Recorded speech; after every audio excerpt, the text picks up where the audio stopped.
नमस्कार दोस्तों, आप सभी का हमारे चैनल यूनिक लाइफ स्टडी में बहुत बहुत स्वागत है।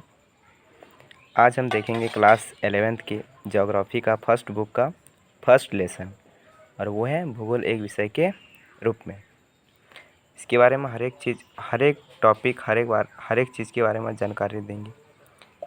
कौन सा किसने परिभाषा दिया, भूगोल शब्द का सर्वप्रथम प्रयोग किसने किया, जिसमें जितने भी सारे इम्पोर्टेंट क्वेश्चन आए हैं भूगोल से क्या क्या है, इस चैप्टर में जितने भी हैं सारा दिया गया है। चलो देखते हैं, शुरू करते हैं। पहला देखते हैं इरेटोस्थनीज के बारे में। तो इरेटोस्थनीज कौन था? इरेटोस्थनीज एक यूनानी विद्वान थे, ठीक है। इसके बाद इरेटोस्थनीज ने भूगोल शब्द का सर्वप्रथम प्रयोग किसने किया था? इरेटोस्थनीज ने किया था। और भूगोल का जनक भी इरेटोस्थनीज को कहा जाता है। और इरेटोस्थनीज कहाँ का था? एक ग्रीक विद्वान था, और ये मिस्र के अलेक्जेंड्रिया नगर में 276 से 194 ईसा पूर्व तक रहे थे। कौन? इरेटोस्थनीज रहे थे। चलिए, इरेटोस्थनीज के बारे में आप लोग जान गए। चलो अच्छा, इसके बाद जानते हैं भूगोल के बारे में।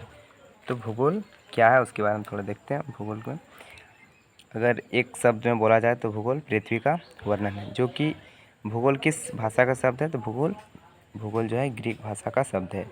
यह दो शब्दों से मिलकर बना है, जियो यानी पृथ्वी प्लस ग्रेफोस यानी कि वर्णन। इस प्रकार इसका अर्थ होता है पृथ्वी का वर्णन। प्राचीन काल में इसे ज्ञान का भंडार कहा जाता था। जो ज्योग्राफी भूगोल है हमारा, उसको प्राचीन काल में ज्ञान का भंडार कहा जाता था। अब देखते हैं अगला टॉपिक भूगोल का क्या है। वो है कि भूगोल, इसके विद्वान भूगोलवेत्ता कहलाते हैं। जो भूगोल के विद्वान होते हैं उसको भूगोलवेत्ता कहलाते हैं। जैसे विज्ञान के जो विद्वान होते हैं उसको वैज्ञानिक कहते हैं, उसी प्रकार से। उसके बाद है भूगोल, यह क्षेत्रीय संश्लेषण से संबंध रखता है। भूगोल जो है क्षेत्रीय संश्लेषण से संबंध रखता है, और इतिहास कालिक संश्लेषण से जिस प्रकार रखता है उसी प्रकार भूगोल क्षेत्रीय संश्लेषण से संबंध रखता है। और इसके 4 उपक्षेत्र हैं, जो कि अभी हम लोग देखेंगे, थोड़ा नेक्स्ट में देखेंगे। इसके 4 उपक्षेत्र हैं, और द्वैतवाद इसकी एक मुख्य विशेषता है। भूगोल की एक मुख्य विशेषता क्या है? तो वो द्वैतवाद है। अब देखते हैं, एक भूगोलवेत्ता हम्बोल्ट आया, एक कार्ल रिटर आया। तो थोड़ा हम्बोल्ट के बारे में जान लेते हैं। तो हम्बोल्ट जो है 18वीं शताब्दी में प्रसिद्ध थे। हम्बोल्ट जो है 18वीं शताब्दी में प्रसिद्ध भूगोलवेत्ता थे। ये कहाँ के थे? ये जर्मन भूगोलवेत्ता थे। क्लास में एग्जाम में पूछा भी जाता है कि हम्बोल्ट किस देश के निवासी थे, तो वो जर्मन के थे। इसके बाद जैसे हम्बोल्ट, इसने भूगोल के अध्ययन को विषय वस्तुगत शाखा में क्रमबद्ध रखा गया है। क्योंकि एक हम्बोल्ट था और एक कार्ल रिटर थे, दोनों ने अलग अलग विषय में अलग अलग में वस्तुगत क्रमबद्ध किया है। तो इसने विषय वस्तुगत क्रमबद्ध में रखा था। अब है कार्ल रिटर कौन है उसके बारे में थोड़ा जान लेते हैं। कार्ल रिटर जो है 18वीं शताब्दी के प्रसिद्ध जर्मन भूगोलवेत्ता थे। इसने भूगोल को अध्ययन की दृष्टि से प्रादेशिक उपागम पर रखा है।